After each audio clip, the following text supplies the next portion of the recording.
恭敬大德圣听，为此发挥，赐一切众生清算妙法论，教导我们如何了生脱死离苦得乐，殊真无生。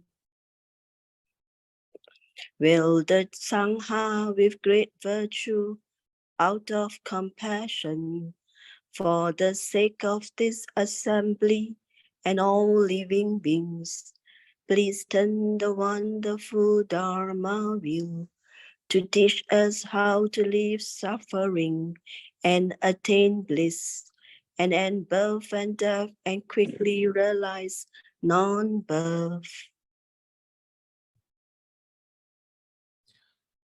Namo tassa bhagavato arahato samma sambuddhassa. Homage to the blessed, noble, and perfectly enlightened one. Namo sadanto suchetoye alahati sanmiao sanputoche. Wu shang shen shen wei miao fa, bai qian wan jie nan zhao yi. 我今见闻得受持，愿解如来真实义。Supreme and wondrous Dharma, subtle and profound, rarely is encountered, even in a billion eons. But now we see and hear it and accept it reverently. May we truly understand the Buddha's actual meaning.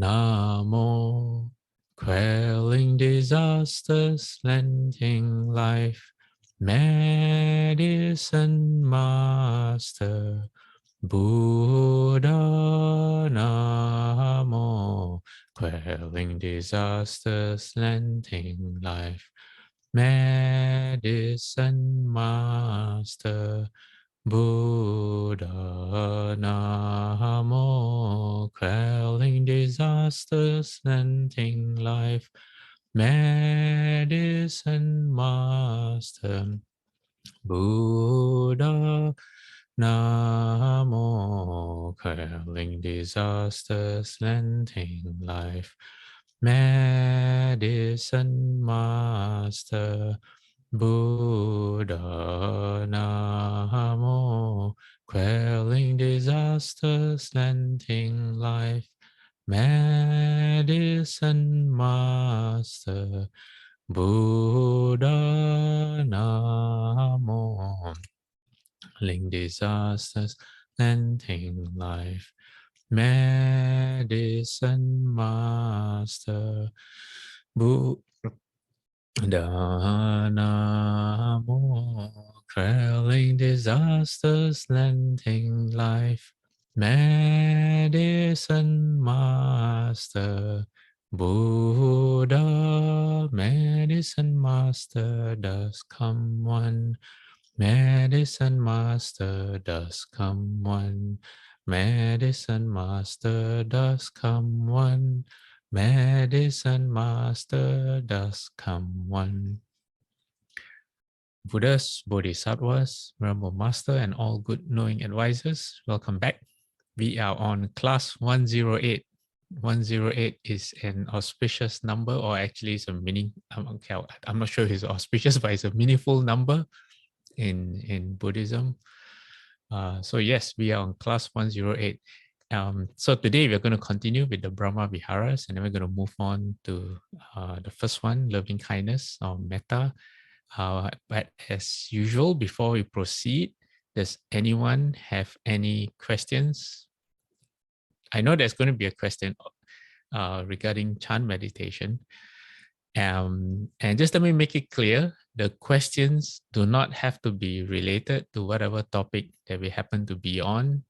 Okay, as long as it's about the Dharma, as long as it's about the practice or a monastery, please ask your questions. All right. Okay. So let's move on to the first slide. these are some slides, not slides. These are some posters that I made. Actually, this is what you're seeing is an adaptation of the poster into postcards. But these are the 4 Brahma Viharas in visual form. Yeah, so visually they're supposed to make sense. I hope they do, because I'm very proud of my art. So the first one, loving kindness, if you notice, it's 2 hands kind of like hugging a heart. And it makes more sense if you realize that the 2 hands hugging a heart can be someone hugging a heart, or it can be you hugging yourself. If you wrap your arms around you when you hug yourself, it's kind of like that, because the practice of loving kindness begins with oneself. You start to practice metta to yourself before you can spread it to other people. And the next one is compassion, where you lend a helping hand. I think that hand is inspired by Guan Yin. And then the third one is empathetic joy, which is when people are happy, you are happy. It's against jealousy. And the fourth one is equanimity, which is very hard to show visually. But I think that Chan circle, that Zen circle kind of does it. Yeah. So this is what we went through last week. Just one slide. Loving kindness is if you find yourself have feelings of hostility, ill will, hatred, or anger, concentrate on loving kindness. If you find yourself being cruel or being harmful, or thoughts of cruelty or harmfulness to people, then compassion is what you need to concentrate on. Then if you find yourself envious, you're prone to jealousy, or you're just not satisfied when you see other people having a better life than you may not be jealous, but it makes you unhappy about what you have. Then that's where empathetic joy comes in. And then the last one that you want to practice is equanimity, which means you're kind of impartial to both attraction and aversion. And you will kind of notice it in yourself when you don't really care for the approval of others. But this is not like how you say, like some people, they don't care, but at the same time it's not a wholesome form of not caring, so it's not that kind of not caring at all about the approval, seeking the approval of others. Okay, that means you're not what do you call it, brown nosing, what's the proper term, you are false praise, which is not the right term, but it's the closest that I can come to right now. If someone knows what I'm trying to say, you, what's that word? When you want something from someone and you be nice to them, but you're not sincere. What's that? I don't know. So that's the word, yeah, that I'm looking for. Okay, so let's look at. I have a few slides about Brahma Vihara, then we go on to loving kindness. In terms of rebirth, this is what the Buddha says. The Buddha says these 4 people are found in the world. What for? Okay, this is important because when we, in Mahayana, we tend to be practitioners of the Pure Land, some of us. And one of the things that they say, if you're practicing the Pure Land, is that you don't want a heavenly rebirth, or that a heavenly rebirth is bad. That needs to be taken in context, because it doesn't mean that you're born in the heavens means you're bad. Okay, just maybe look at it this way. If you are born rich in the Dharma, it's not stereotype. Generally, people say that it's not good to be born too rich, because if you're born too rich, then life is too good, and there's no reason for you to practice the Dharma. So the Dharma doesn't have much meaning for you. It is generally true unless you already have the karmic seeds that make you close to the Dharma. Then being born rich is a blessing, because you can use your wealth to generate more, to help people generate more merit and do all kinds of good things. So it's the same thing as being reborn in the heavens. Okay, if you're reborn in the heavens due to your practice, proper practice, okay, and which we will see, and you carry your karmic habits of wanting to learn the Dharma and to practice the Dharma, then it's not a bad thing. Okay, then it's not a bad thing at all. Okay, so the Buddha says there are four types of people in this world. What for? It says, firstly, a person meditates, spreading a heart full of loving kindness to one direction and to the second and to the third and to the fourth. In the same way, above, below, across, everywhere, all around, they spread a heart full of love to the whole world, abundant, expansive, limitless, free of enmity and ill will. Okay, so this is the practice of loving kindness in a very advanced level. When I say advanced, I don't mean beyond the reach of, for example, all of us listening in. When I say advanced, means that you practice until you get to a level that you're very good at with loving kindness. But as a practice, it is accessible to all of us. So then the Buddha says, they enjoy this and like it and find it satisfying. If they abide in that, are committed to it and meditate on it often without losing it, when they die, they're reborn in the company of the gods of Brahma's host with a lifespan of 1 eon. So this is the upper Brahma heaven. So this is the heavens of the first dhyana that you are reborn in. And why is it the heaven of the first dhyana? Because the first dhyana is directly related to the practice of loving kindness. Okay. Then the Buddha says an ordinary person stays there until the lifespan of those gods is spent. Then they go to hell or the animal realm or the ghost realm. Okay. Here, the Buddha distinguishes between who the Buddha was speaking about previously, meaning someone who gets to the Brahma heavens based on their practice, compared to now an ordinary person, meaning this ordinary person is what we've been reading of all those people getting reborn in the Brahma heavens. They don't practice loving kindness. They may have loving kindness, but it's not a practice. Okay, let me go back to that slide before. Okay, if you look at the last paragraph, okay, it's not that they don't have loving kindness. They do have loving kindness, but it's not a practice that they concentrate on. So naturally, they are full of loving kindness, but they don't abide in it, committed to it in terms of the mind, using it as a meditation topic. And so it is a different level of practice. Okay, this person who in the slide they were looking at, the Buddha is referring to, is someone who takes it as the main practice. You know, you sit there, you're radiating loving kindness, you're fully concentrated, rather than say the second guy coming to this slide who embodies loving kindness, but it's not a practice that they concentrate on. Okay, all right. Okay, so Ron has the answer. Fawning, defined as displaying exaggerated flattery. Yes, flattery was the word I was looking for. Yeah, fawning. Thank you, Ron. Yeah, fawning, adoration, false praise. You want something, so you're nice to that person. Yeah, thank you. And Buddha says, okay, but a disciple of the Buddha stays there until the lifespan of those gods is spent. Then they're extinguished in that very life. This is the difference between a learned noble disciple and an unlearned ordinary person. That is when there is a place of rebirth. What the Buddha is saying is that if you practice loving kindness and you're reborn in the heavens of the first dhyana, other people are born there as well. Okay. But because you practice well, when you are there, you continue your practice. So when your lifespan is over, you become a sage. And when the Buddha says extinguish in that very life, you actually become an arhat, a fourth stage arhat.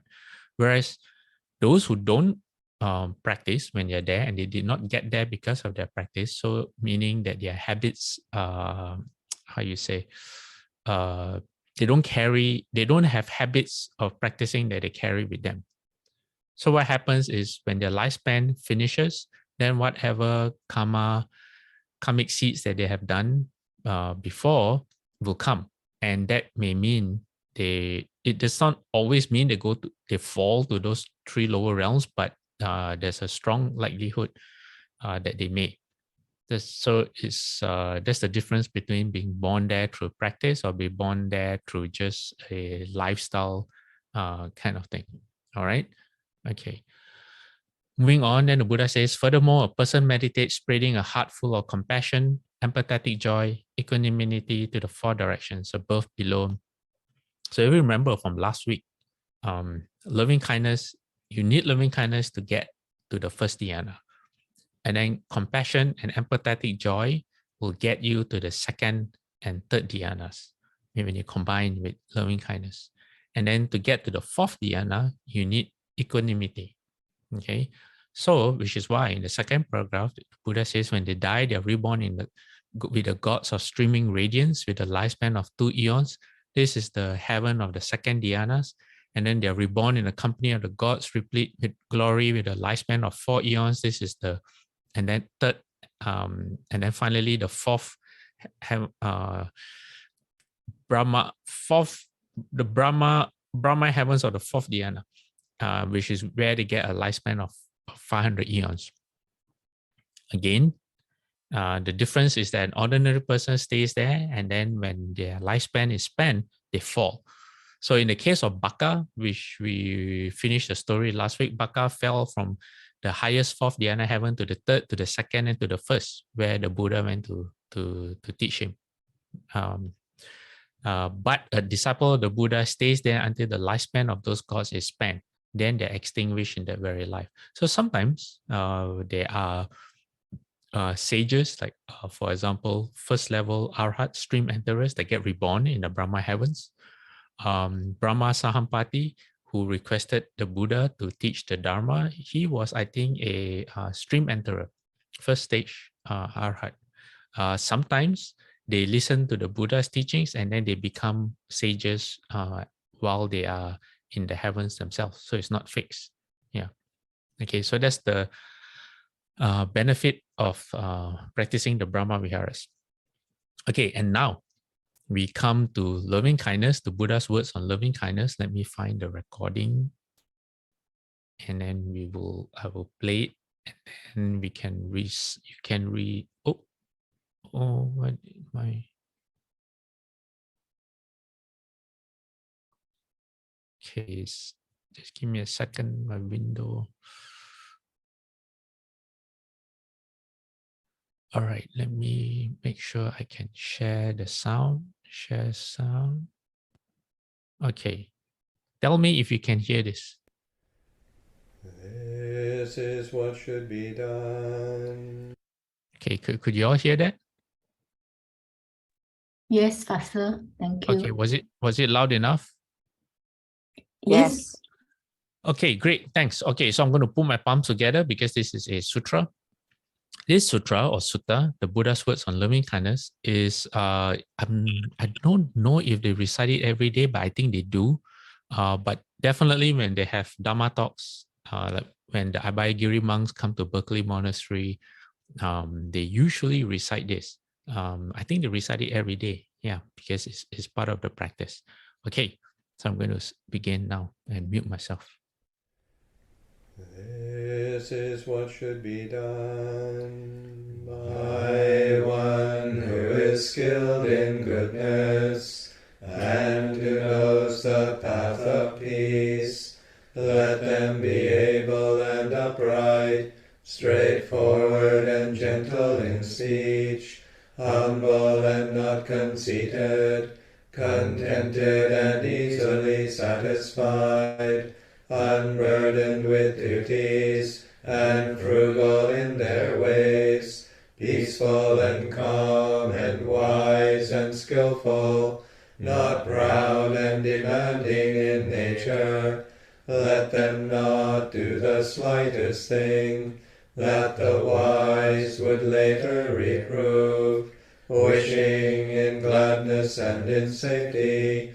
May all beings be at ease, whatever living beings there may be, whether they are weak or strong, omitting none, the great or the mighty, medium, short or small, the seen and the unseen, those living near and far away, those born and to be born, may all beings be at ease. Let none deceive another, or despise any being in any state.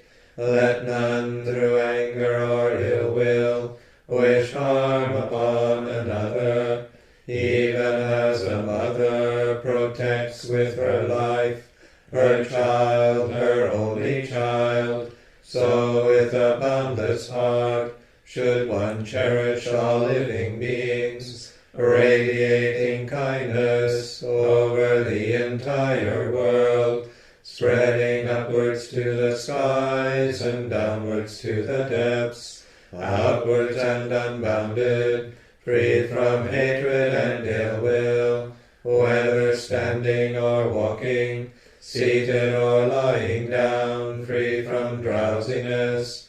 One should sustain this recollection. This is said to be the sublime abiding.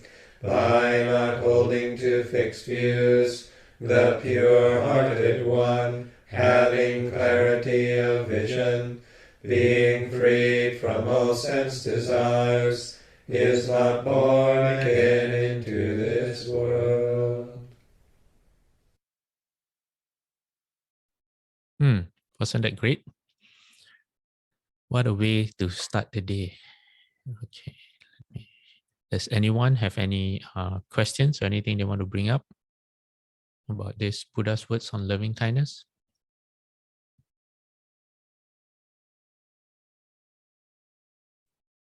Okay. Now let me ask you a question. I've been, sometimes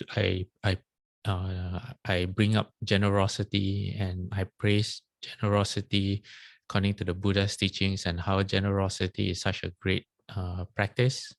So which is better, loving kindness or generosity? Okay, so the Buddha answers here in what is known as the Oka Sutra. Buddha says, monks, if someone were to give a gift of 100 serving dishes of food in the morning, 100 at midday, and 100 in the evening, and another person were to develop a mind of goodwill, even for the time it takes to pull on a cow's udder, in the morning, again at midday, and again in the evening, this is the second action. The second action would be more fruitful than the first. Thus, you should train yourselves. Our awareness released through goodwill will be cultivated, developed, pursued, handed the reins and taken as a basis, given a grounding, steady, consolidated, and well undertaken. That's how you should train yourselves. If you have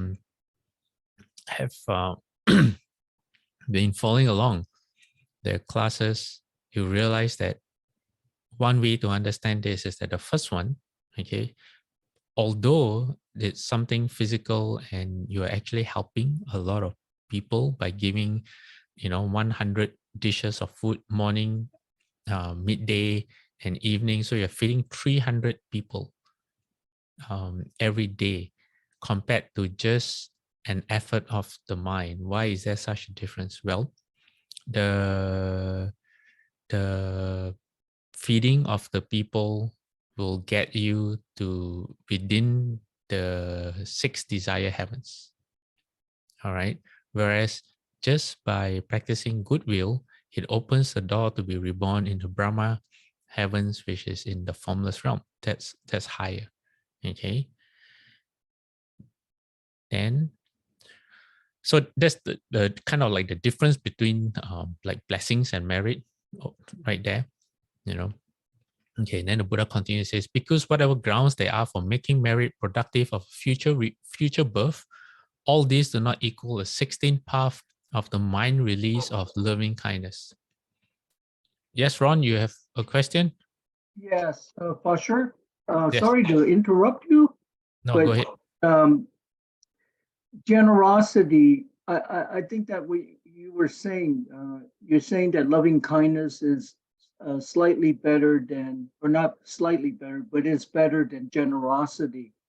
But I find that loving kindness, the four Brahma Viharas are so lofty. It's so difficult. Like, for example, if one is hardened and not kind to begin with, this is something, those four features, I mean, those four virtues are really difficult to apply all the time. Whereas generosity, you can start with generosity. It's like you could be stingy as hell, but all you have to do is like, okay, I'm just gonna do it. You take out a buck or whatever, how much you want to do, and you give it to somebody or you donate something, and you can get that done. So that's just my comment.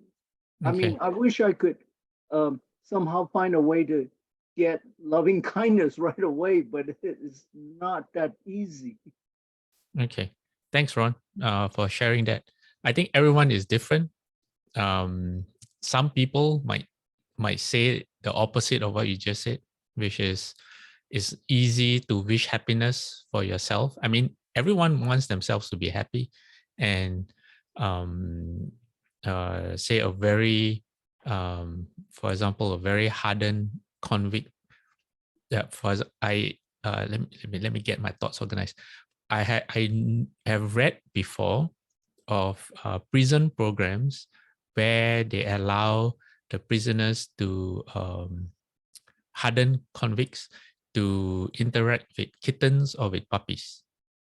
And there's a transformation that happens within them. Because sometimes, like in your case, you say you may find it difficult to find loving kindness for other people. Although I don't believe that you are unable to. But when for something very cute and innocent like a puppy, sometimes these feelings come forth just by itself, and for some people to even part with, just a minuscule amount of money is very, very difficult for them. I know some people like that. Yeah. So everyone's different. But I think the upside from what you just shared is that if you are mindful enough, like in your case, it gives you an idea. This mindfulness becomes a compass. It points you to where you need to work on. So in your case, as you highlighted for yourself, it might be loving kindness. But in our later slides, we'll come to how we practice loving kindness. All right, Ron? Yeah, so hang in there and we'll discover more. So of course, right now, what I'm sharing is the Buddha teaching the monks, and of course, I'm going to share the best examples of loving kindness. I'm not going to, give you those mundane examples. We'll come to that when we talk about loving kindness, and we can share our own experiences.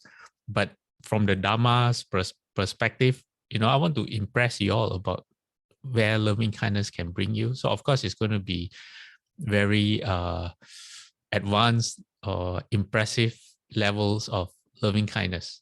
But all of those, all those practices of loving kindness came from somewhere. They had a beginning where someone who had not thought about loving kindness before decided to direct their minds to understand how to bring about loving kindness in them. They all started from there. Even the Buddha had to begin there, a long, long time ago.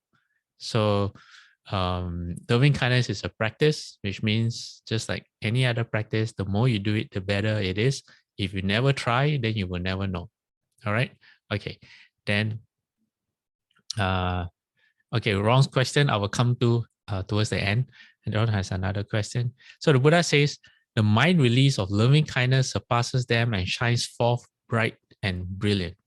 So Ron, don't take this. Maybe I shouldn't speak personally to Ron, but to anyone who thinks that loving kindness or the Brahma Viharas are too lofty, they're not. And don't.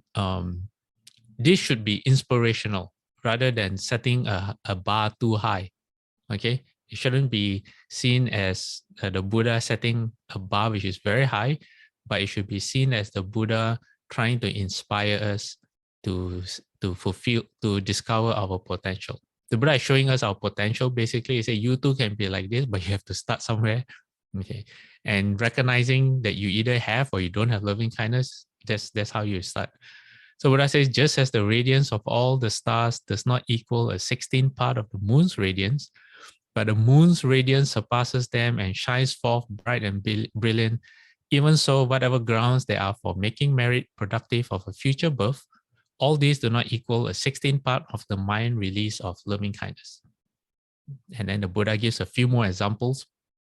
It says, just as in the last month of the rainy season, in the autumn, when the sky is clear and free of clouds, the sun on ascending dispels the darkness of space and shines forth bright and brilliant, even so, again, nothing compared to loving kindness. And then the Buddha says, just as in the night, at the moment of dawn, the morning star shines forth bright and brilliant, even so, whatever merit productive of a future birth, etc., does not equal a 16th path of the mind release of loving kindness. So the Buddha gives all these examples for us to understand the difference, to inspire us as to why we should also consider loving kindness as a potential practice. Okay, then the Buddha breaks into words. The Buddha says, for one who mindfully develops boundless loving kindness, seeing the destruction of clinging, the fetters are worn away. With an uncorrupted mind, he pervades just one being. With lovely, kindly thoughts, he makes some merit thereby. But a noble one produces an abundance of merit by having a compassionate mind towards all beings. Those royal seers who conquered the earth, crowded with beings, went about performing sacrifices, the horse sacrifice, the man sacrifice, the water rites, the soma sacrifices, and that called the unobstructed. I don't know what the unobstructed is. I couldn't find any notes, but the Buddha is saying Buddha's talking about people who make sacrifices. Then the Buddha says, but these do not share even the 16th part of a well-cultivated mind of love, just as the entire starry host is dimmed by the moon's radiance. One who does not kill, nor cause others to kill, who does not conquer, nor cause others to conquer, kindly towards all beings, he has enmity for none. This too is the meaning of what was said by the Lord, so I heard. So I'm sure, anyone can do that. Don't kill, don't cause others to kill, don't go and conquer people, like force your opinions on them or force them to do things they don't want to do, and be kind towards all beings. That's the beginning of loving kindness. Okay, let me see. I think I have a repeated slide here, which is, yeah, sorry about it. Let me move on.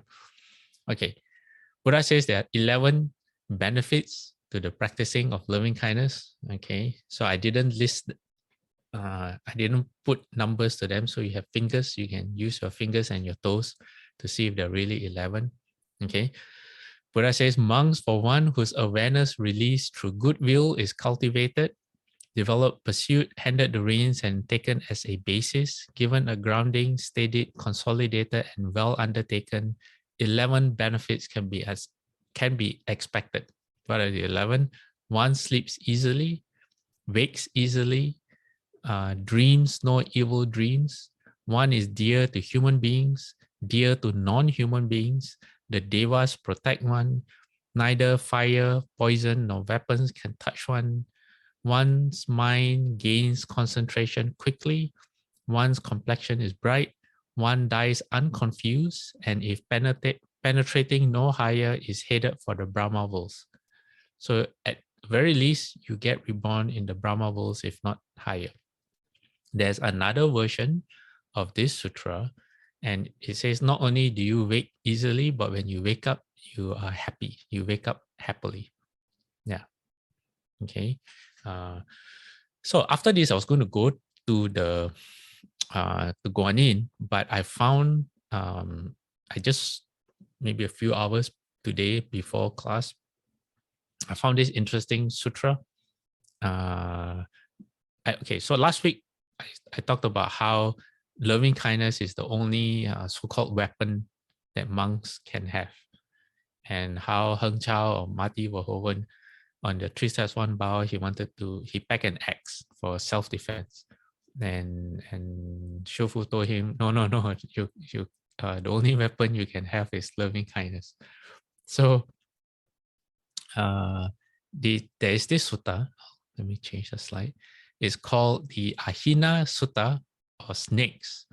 Okay, and it's about a monk who got bitten by a snake and he died. So it says, on one occasion, the Blessed One was staying near Savatthi in Jeta's Grove, Anatta Pindika's monastery. Now at that time in Savatthi, a certain monk had died after having been bitten by a snake. Then a large number of monks went to the Blessed One, which is the Buddha, and on arrival, having bowed down to him, sat to one side. As they were sitting there, they said to him, Lord, just now in Savatthi, a certain monk died after having been bitten by a snake. So they told the Buddha what happened. Then Buddha said, then it is certain monks, okay, the Buddha says it's for sure, okay, that monk didn't suffuse the 4 royal snake lineages with the mind of goodwill. Who would knew?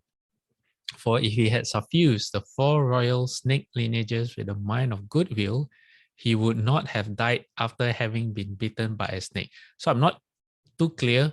I didn't check other translations, but reading this now, I'm not sure whether the Buddha meant that if he had practiced goodwill, he would not have been bitten, or even if he had been bitten, he would not have died.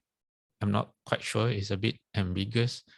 But anyway, the point is, this monk didn't practice goodwill. Okay.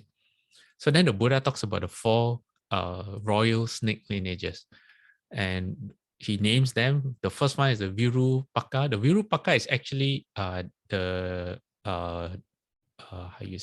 the name of a dragon clan.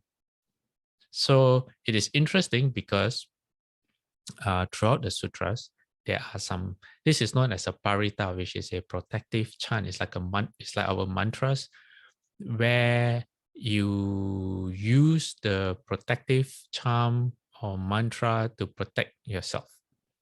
And there are certain different ones. They all have the same effect. But then they say, interestingly enough, okay, for example, snakes belong to the dragon family. So the first one, Virupaka, is actually one of the dragon kings, I believe, in a certain area. But then it says not this in this sutra, but in another sutra, it says this doesn't work for centipedes, because centipedes belong to something else, and then you need a different kind of protective chant. Yeah, something like that. Very interesting. So if you are a forest monk, where you actually go into the forest and meditate, then these are very important. Yeah. So in the Sri Lanka tradition, they have a book of protective chants that is very popular with the lay people.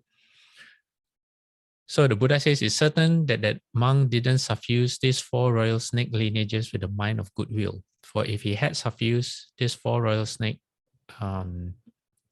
lineages with the mind of goodwill, he would not have died ever having been bitten by the snake. And the Buddha said, I allow you monks to suffuse these 4 royal snake lineages with a mind of goodwill for the sake of self-protection, self-guarding, self-preservation, meaning so you don't die. And so the Buddha gave them this chant. It says, I have goodwill for the Virupakas, goodwill for the Irapatas, goodwill for the Chabya Putas, goodwill for the dark Gota Makas. I have goodwill for footless beings, goodwill for 2-footed beings, goodwill for 4-footed beings, goodwill for many-footed beings.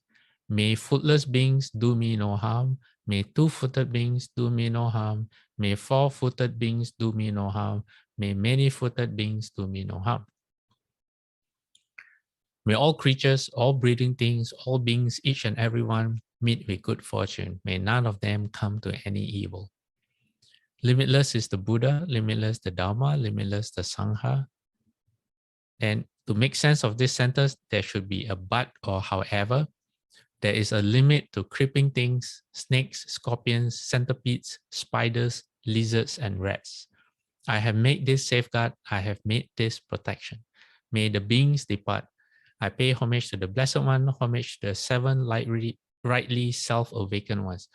These 7 rightly self-awakened ones are the 7 Buddhas from the past, which are Vipassi Buddha, Sikhi Buddha, Vesabu Buddha, Kakusanda Buddha, Konagama Sopa, Kashyapa Buddha, and Gautama Buddha. So that's the protective chant. And it has to be said that the efficacy does not lie in the words but rather in the mind that's imbued with loving kindness. Okay, all right. So now we go to the Universal Door chapter, which is from the Lotus Sutra, and the Universal Door chapter is all about Guanyin Bodhisattva. Okay, and why are we going there? Let me go back a few slides. Okay, we looked at the 11 benefits of loving kindness. Okay, it says the gods protect you, and then neither fire, poison, nor weapons can touch one. Okay, all right, now let's go to the Universal Door chapter. Okay, for a lot of people, the Universal Door recitation is one of the favorites, because if you come to the monastery on the 1st or the 15th in the morning, this is what they recite. And then some sections, they do what they call alternate bowing. So one side of the Buddha hall will chant, the other side will bow, and then the other side will stand up, the other side will bow down, and then they repeat the verse. And they have a very nice tune. Sui Ling asked, can you write down the 7 Buddha names? Okay, hold on. Just let me, I can't copy it. I will share it in the WhatsApp group. Okay. So, Okay, thank you. okay, welcome. So there's a part in the Universal Door chapter that says like this, it goes like this, says, should you be pushed into a raging fire by enemies so harmful, mean, and cruel, evoke the strength of Guanyin Bodhisattva, the blaze will turn into a limpid pool. Surrounded by a mob of heartless bandits, their weapons drawn with murder on their minds, evoke the strength of Guanyin Bodhisattva, and their evil hearts will soften and turn kind. Okay, if you pay attention, it's very, very similar to the benefits of loving kindness. And then the key word is evoke the strength of Guanyin Bodhisattva. Previously, okay, a long time ago, I always thought this meant reciting Guanin's name.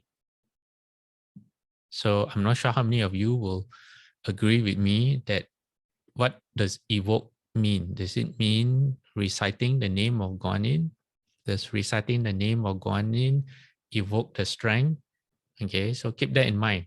Okay, don't answer. Keep that in mind, and we will figure it out. Okay, then other verses in the Universal Door chapter say, if you're on the verge of execution, convicted by the state, condemned to die, evoke the strength of Guanyin Bodhisattva, the knives will break to pieces just in time. When hexes, poison, magic spells, and voodoo are cast by those who plot to do you in, they'll turn to curse the sorcerer who sent them when you evoke the strength of Guan Che. All right, so what does it mean to evoke Guanyin strength? Okay, so why did I share Universal Door chapter with you?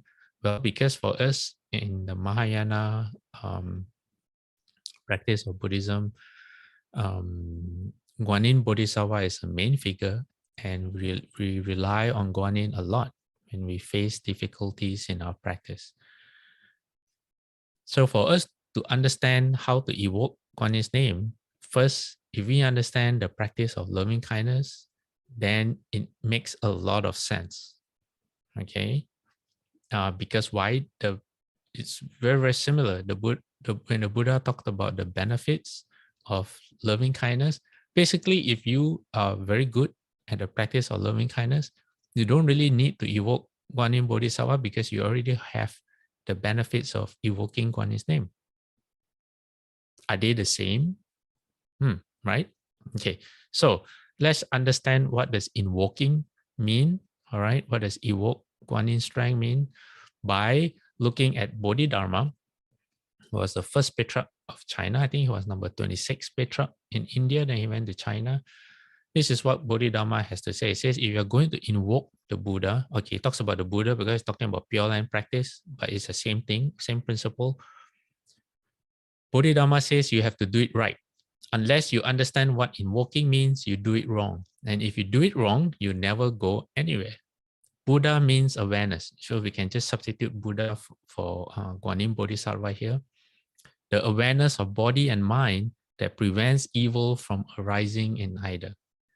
So since we are talking about loving kindness and Guanyin, we can rephrase the sentence to be, Guanyin means, instead of awareness, we can say loving kindness and compassion.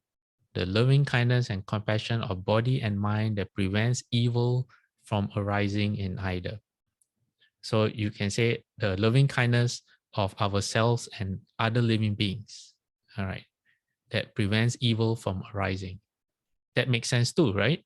If you have loving kindness and compassion for everyone, you will be unable to be evil towards them. Then Bodhidharma says, and to invoke means to call to mind, to call constantly the mind, to call constantly to mind the rules of discipline and to follow them with all your might. Rules of discipline here can mean a few things. Okay, in our case, it can mean practice. So practice of loving kindness. Then Bodhidharma says, this is what's meant by invoking. Invoking has to do with thought and not with language. So it's not just reciting Guanyin's name. Okay, there's a lot more to it. You can represent the practice as reciting Guanyin's name, but that's just a very small part of the practice. So Ron says evoke is defined as bring or recall to the conscious mind. That's correct. So what Bodhidharma is explaining is for Pure Land practice, but it's the same. Okay, when you recite Guanyin's name, same thing. So Bodhidharma says to invoke the Buddha's name, you have to understand the Dharma of invoking. If it's not present in your mind, your mouth chants an empty name.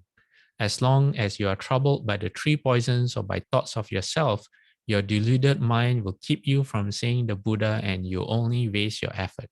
Chanting and invoking are worlds apart. Okay, so recently, one of our Dharma friends were unhappy because her spouse would recite, I think, the Buddha's name while watching TV. And she said, oh, that makes me so unhappy because that's not the right way to practice, right? Pastor, that's not right, right? You can't chant while watching TV. This is what Bodhidharma is referring to. Meaning if you're not applying your mind, if you're not concentrated, then and your mouth is only doing the chanting, then Bodhidharma says you're just wasting your time. So Bodhidharma says chanting and invoking are worlds apart. It says chanting is done with the mouth. Invoking is done with the mind. We can also use the word heart here. So since we're doing loving kindness, okay, the mind and the heart. It says, and because invoking comes from the mind, it's called the door to awareness. Chanting is centered in the mouth and appears as sound. If you cling to appearances while searching for meaning, that means when you say you're reciting the Buddha's name or Guanyin's name, and you're listening to yourself, just the words, it says you won't find a thing. Meaning, if you think that alone is the door, will get you enlightened. So Bodhidharma says, thus sages of the past cultivated introspection and not speech. All right. Okay. So Ron's question is, if we do not have the Brahma Viharas, does it mean our meditation cannot advance? Okay. So we've looked at, say, Guanyin, the relationship between loving kindness and the practice of Guanyin Bodhisattva. Or say, when you recite the Great Compassion mantra, for example, or anything related to Guanyin, like Om Mani Padme Hum, or anything like that. So loving kindness plays a huge role. If you don't have loving kindness, as part of your practice, I don't think you will ever understand what Guanyin Bodhisattva is all about. So like Bodhidharma says, you can be chanting Guanyin's name with your mouth all the time, but it's kind of an empty practice because you don't understand the whole spirit of Guanyin practice. Okay, so then we look at the next slide, and these are called the 4 great vows, the 4 great Bodhisattva vows or the 4 great Mahayana vows. What are they? Beings are numberless, I vow to save them all. Delusions are inexhaustible, I vow to end them all. Dharma doors or practices are boundless, I vow to enter them all. The Buddha way is unattainable, I vow to attain it. Okay. If you look at this 4 great vows, if you don't have loving kindness, you can't even get through the first one. Living beings are numberless, I vow to save them all, which is what the Bodhisattva does. If you do not wish beings to be happy, then what is your motivation in saving them? Right? Why save them if your fundamental intention has nothing to do with them being happy? There's no other reason to save them. So Sri Ling says, is invoking a form of concentration or meditation? The short answer is yes, because you do it with the mind. As Bodhidharma says, you call to mind the rules of discipline, like, for example, the precepts. So your practice has to be based on the precepts. So in this case, in our discussion right now, practice based on loving kindness. And when we come to the practice on loving kindness, then you will see it is a meditation, as highlighted by the Buddha earlier. Okay. Then we go to another practice of Bodhisattvas, which is called the 4 means of attraction. This is the tools that Bodhisattvas use to gather people to the Dharma. You want to build a Buddha land, this is how you do it. So number 1, generosity. Number 2, kind words. Number 3, helpfulness, which is teaching others to fulfill their aims. Number 4, consistency between words and deeds. It means you're not a hypocrite. You practice what you preach. If you say one thing, your actions are consistent, your deeds are consistent with your speech. Whatever you say, you carry out. You do. You don't say, there's a saying, that goes something like this, don't follow me, but follow my words, or something like that. Yeah, so you're not like that at all. You set the example, you become the example that you want people to follow. Yeah, that's another way of putting it. If you don't have loving kindness for other people, how can you practice this 4 means of attraction effectively? There's no way. Yeah. All right. Okay. So the next one is for Ron. Okay. We are. Wait. Let me see how. Just let me. I think this is. Okay. We'll do this and then we'll do the questions. Okay. So this is a sutra called the Rajan Sutta. It talks about where you begin with the practice of loving kindness. Okay. You begin with yourself. So it starts off with, there's a King Pasanadi. On that occasion, King Pasanadi Kosola had gone with Queen Malika to the upper palace. Then he said to her, Malika, is there anyone dearer to you than yourself? Okay, maybe he expected the queen to say, no, you are dearer to me. But she answered honestly, said, no, great king, there is no one dearer to me than myself. And what about you, great king? Is there anyone dearer to you than yourself? The king said, no, Malika, there is no one dearer to me than myself. Meaning, of everyone, we love ourselves the most, or the first. It says, then the king, descending from the palace, went to the Buddha, the Blessed One, and on arrival, He said, just now when I had gone with Queen Malika to the upper palace, I said to her, Malika, is there anyone dearer to you than yourself? She said to me, no, great king, there is no one dearer to me than myself. And he repeated his encounter to the Buddha. Normally, like, romantic love, like now people say, oh, I'm going to sacrifice myself for you, or I love you more than I love myself. Yeah, something like that. But not here, not in this sutta. Then the Buddha, upon realizing the significance of that, the Buddha said, searching all directions with your awareness, you find no one dearer than yourself. In the same way, others are thickly dear to themselves. Is that a typo? Others? Let me check.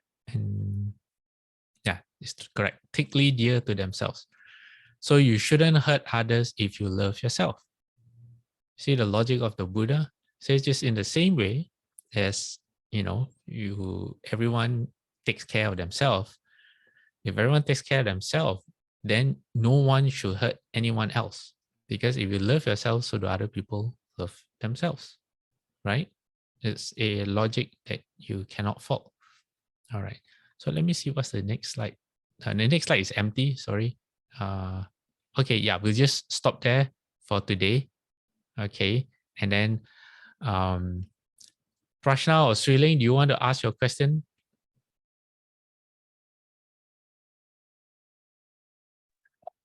Yeah, regarding this chant meditation, you are supposed to keep repeating to yourself, who is mindful of the Buddha, the Huato. So when you meditate on this topic, they say to concentrate on the who. So when you say concentrate on the who, does it mean that your mind keep on thinking of who, or do you think who you are? I mean, try to, means your mind is thinking or probing. Who was I before I was this? Who you keep asking yourself these questions. Who was I before I was this person? And before that, and before that, and before that. Is it something like that? Okay, thank you. No, it is nothing like that at all. Okay, I have to be very careful here because the thing about the Huato method, which is what Sui Ling is asking, the Chan method of who, is that sometimes, because it's a very abstract idea, when you ask certain people, they give you different answers. Okay. That's what happens. So Yes. I have to be careful because I don't want to say that anyone else is wrong. But what I can say is that I'm 99.9% sure I'm right. It may sound very yeah. Okay, I just leave it at that. So what is the Huato method? And if you read more books on Chan, then you kind of figure it out. The Huato method is not using because the language is very misleading. It is not using the discursive mind to try to figure out who you are. That's what philosophers do. Okay, and they end up with like what's his name? Was it Descartes? Or I think, therefore I am. Not I think because what that means is that because I have the ability to function intellectually, therefore I exist. They come to those conclusions. That's what happens when you use your false mind. You get nowhere. You just go in a loop. Huato is an abstract method of holding a doubt. It is called the word head because it comes before the word, meaning it comes before the discursive thought. So if you're asking yourself a question, that's already a discursive thought. But you need to ask yourself a question for the doubt to arise. But you need to be aware to catch yourself when the doubt arises at the beginning before anything else comes up. Okay, so if you look at the Japanese tradition of Chan, which is called Zen, there's what they call it, the haiku or something, not haiku. They have this tradition of asking questions. Okay, And everyone gets a different question. And sometimes they think that they have to solve the question. But the solving of the question is not to come up with an answer. Rather, the question itself, I don't remember the name of the patriarch, but the patriarch said the function of the question is like a broken tile that you pick up from the ground to knock on the door. Okay, it says once you have knocked on the door, you can throw the tile away. Why? Because the tile is just a broken tile. It has no meaning. The tile itself is not important. So the question that you ask is not important. But it serves a function, which is to knock on the door. All right. So when you ask a question like who is mindful of the Buddha, that's a general phrase to put yourself in a mind suspended in doubt. When I say suspended, it's because you're not supposed to be thinking. You're just supposed to hold the doubt in your mind. What does that mean? Okay, or what does that feel like? It's more a feeling, it's not a meaning. It's like this. Okay, I'll use examples for myself. You have to think about your own example. Back when I wasn't a monk yet, and when I always go out from the house, I would have my car keys and my house keys together, my wallet, and what else? My phone. Yeah, those three things. Okay. So whenever I were to move out of the house, I would have a ritual. The ritual would be to reach for my car keys, and then my right hand would go to the back of my trousers to check if my wallet was there. And there are certain occasions where when my right hand goes to the back, I find that, how you say, it touches nothing. That means I don't find my wallet there. In that split second before I start to figure out what is going on, where did I leave my wallet? Did my wallet fall on the ground? Did I leave it on my desk, etc., etc., or did I leave it somewhere else? Before my mind starts to think, in the very, very beginning, when my hand reaches back and my wallet is not there, I have a kind of look on my face. It's like, what? It's just the mouth open, and I'm just trying to, I don't even understand what's going on. I only know something is wrong. If you can hold that and stretch it through time, that's called the huato. That's the feeling of doubt before discursive thinking comes about. That's why they say the huato is a very advanced practice. Not advanced, it's not an easy practice because you need a lot of blessings to be able to practice the huato. What does that mean, need a lot of blessings? Well, first, you need very few responsibilities in life because the responsibilities will get in the way. The huato is initially very fragile. This state of mind gets bombarded by all your thoughts and you lose the huato. So you have to ask yourself the question again. You have to revisit the thing that brings out this doubt in you. Another way I find myself having this kind of feeling is sometimes you see someone and before you see someone and you're not quite sure how you know this person. This person recognizes you, but in that split second, you know this person, but you don't, the name doesn't come up yet. The history of how you know this person doesn't come out yet. And you're just about to, you just know you're lost. And you haven't started thinking yet, or maybe my ex-colleague, or I saw this person this morning, or I saw him on TV, or whatever it is. Before your mind starts to figure things out, that level of doubt, that's the huato.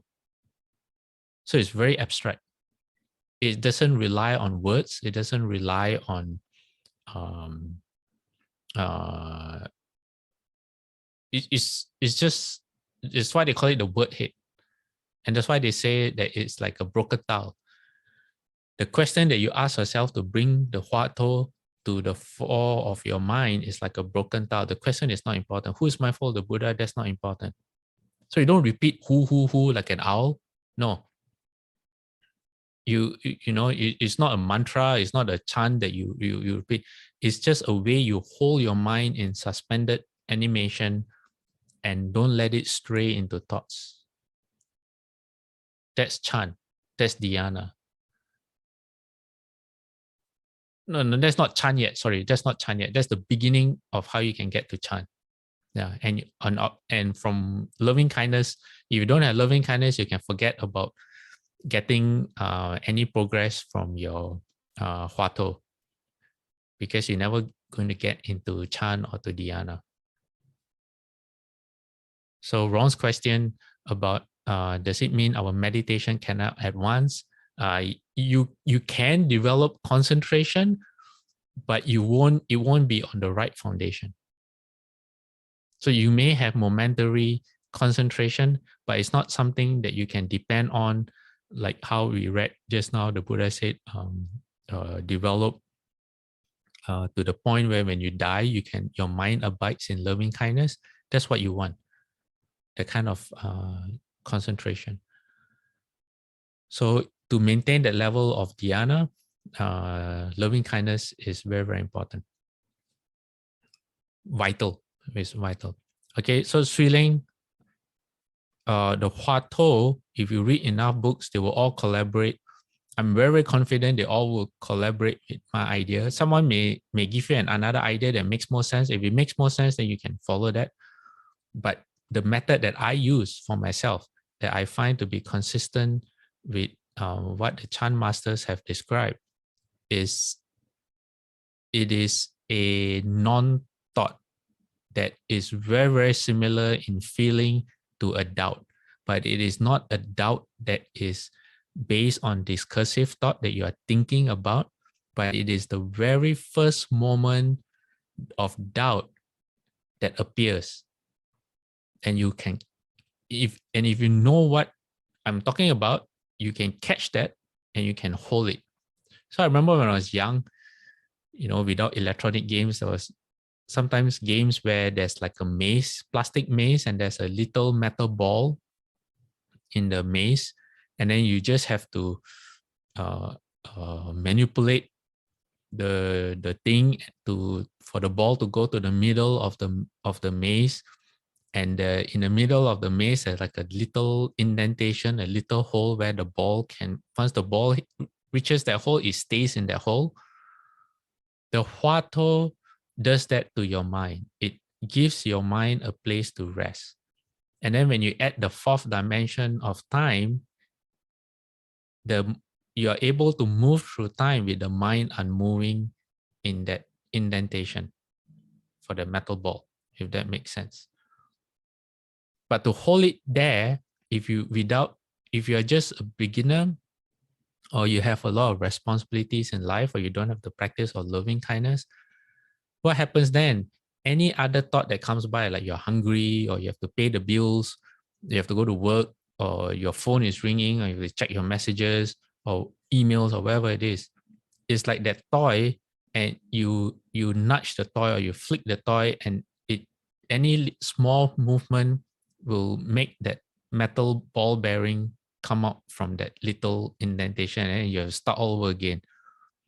And you have to frustratingly, guide that metal ball back into that little hole so it can stay there at least until the next thought comes to nudge it out of place.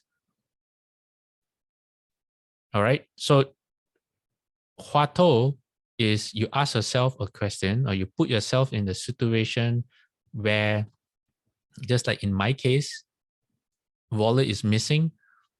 But before your mind starts thinking about that wallet, you hold your mind there.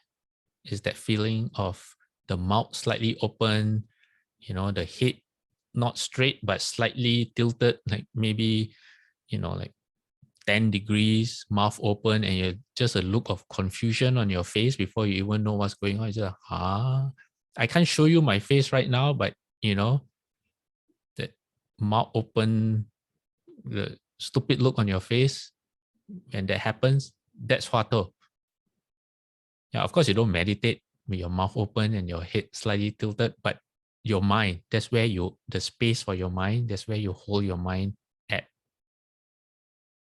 Yeah. So Ron is asking, is the metal ball in the indentation, is that samadhi? Try it out, Ron.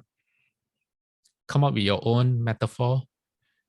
Okay, what about the say when you what is it? What does it mean that to have the say the Shurangama recitation samadhi or the Buddha recitation samadhi? What does that mean? Well, the Suragama recitation samadhi is when you recite either the mantra or the sutra until you get concentrated. It's just a different.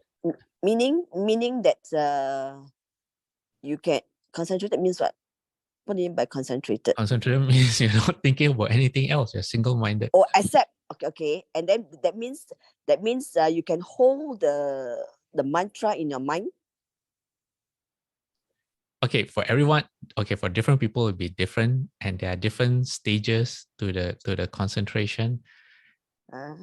This is something that how you say, you have to try and figure it out. It's not something that can be like I tell you, oh, it's exactly like this or exactly okay. Huato I can tell you, okay, because why the Huato is just the beginning. The Huato is not some stage that you get to in terms of concentration. The Huato is just a very, very it's just the first, not even the first level of concentration. Okay, it's just the first level of applying your mind towards concentration. That's the Huato. But what you're asking is the result of sustained application of the mind. There's an initial application of the mind, and then there's it's called vicharas, a sustained application of the mind. What you're asking about is after that even. The samadhi means proper concentration. So you have to try it out. When you try it out and you get concentration, then it will make a lot of sense to you. Then you don't need to ask any questions. Because does it mean that okay, say the Buddha recitation samadhi, okay? Say you're reciting Amitabha Buddha's name. Okay. So does when you're not chanting, say when you stop chanting, okay, the Buddha's name, and then in your mind you can hear the recitation Amitofo Amitofo. You're not chanting, you're not chanting, but in your mind you can, it's as if you can hear the recitation being chanted. Okay. Is that a form of samadhi? If you're aware of what's going on, like you are paying attention to, oh, you can still hear the Buddha's name being chanted and it makes you happy or it makes you wonder, then not really. Shufu did say one thing. He said like you chant the Buddha's name, okay? Yeah. And then he did say that the chanting, if you don't chant, the chant will kind of like continue by itself. But what that kind of means, as far as I understand, is that when you stop applying effort in your chanting, okay, sorry, I said it wrong. It is when your chanting becomes effortless. You don't have to apply effort anymore. The chanting continues. Okay, I don't think it's the same as what you described, unless what I just described to you is is the same experience. So in the beginning, you apply effort. Okay, you apply effort, meaning you use the chanting to contend with the other intrusive thoughts in your mind. But after a while, your mind settles down and the chanting becomes effortless in the sense that your concentration becomes stable. And then there's another different level that Shufu described. He says, as you go about your daily life, say you're staying at CDTB or in the temple, you eat, you're not really aware of what you're doing. Not really aware doesn't mean that you're like a dream that you eat. But after you eat and someone says, so what was served for lunch? and off the top of your mind, you don't remember, you have to like, oh, wait a minute. Oh yeah, we had noodles. Because when you're eating, you're not thinking about the noodles. When you're eating, you're not thinking about the flavor. If someone said, oh, was the noodles cooked this way or that way, you have to actually try to remember. Why? Because your mind does not get affected by the noodles when you eat. Your mind is still on reciting Amitabha's name. That's concentration. In your mind, that means while you're eating, your mind is still reciting the Buddha's name. Yeah, where else is not your mind? Yeah, so much so that when you are reciting, you're not aware, not aware, but you're not really fully aware of what you're eating. You're not making memories, okay? You're not making memories. Okay. It's like sometimes when you are walking through a shopping center and they're playing music and your mind is concentrated on something else, and someone asks you what music were they playing, you have no idea. Sometimes you don't even know if they were playing music. Okay, but proper concentration means that it's not because you were distracted that you don't know what music. If you are walking through the shopping center but you're so concentrated on reciting the Buddha's name as in that kind of proper concentration, not distractedness. You understand? So as you go about your daily life and you're still reciting the Buddha's name effortlessly, you don't have to use the Buddha's name to push out other thoughts. Your mind is just settled. The metal ball is just in the indentation all the time. Nothing pushes it out from the hole. Then that would be proper concentration. So it's not like you stop reciting and you hear a voice reciting on your behalf. No, it's not like that at all. Your mind is very concentrated, is still reciting, but the level of effort that you put into the concentrating is less. Does that make sense? Okay, I understand. Thank you, Fashion. So go try out the Huato, go try out this until you get to that concentration. Okay, so it's very past time. I'm so sorry. I need to manage my time and everyone else's time better. Ron, if you have a question, would you like to hold it for next week? Yes. Okay. Thank you very much for even going over. I got a lot of your questions and answer session. Okay, put it in the WhatsApp group or hold it for next week. All right. Okay, I'm going to end this slideshow and get the... Sorry, everyone, for taking up so much time today. Where is my slides?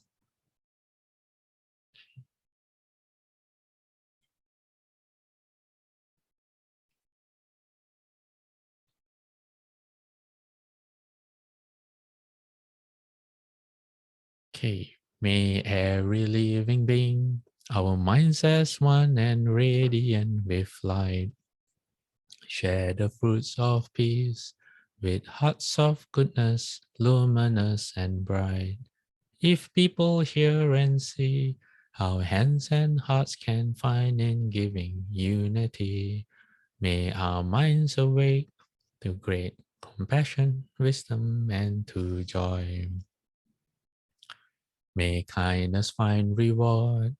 May all who sorrow leave their grief and pain. May this boundless light dispel the darkness of our endless night. Because our hearts are one, this world of pain turns into paradise. May all become compassionate and wise. May all become compassionate and wise. Okay, let's do 3 bows to the Buddha. Second bow. Third bow. Half bow. Bowing respect to the Venerable Master. Second bow. Third bow. Half bow.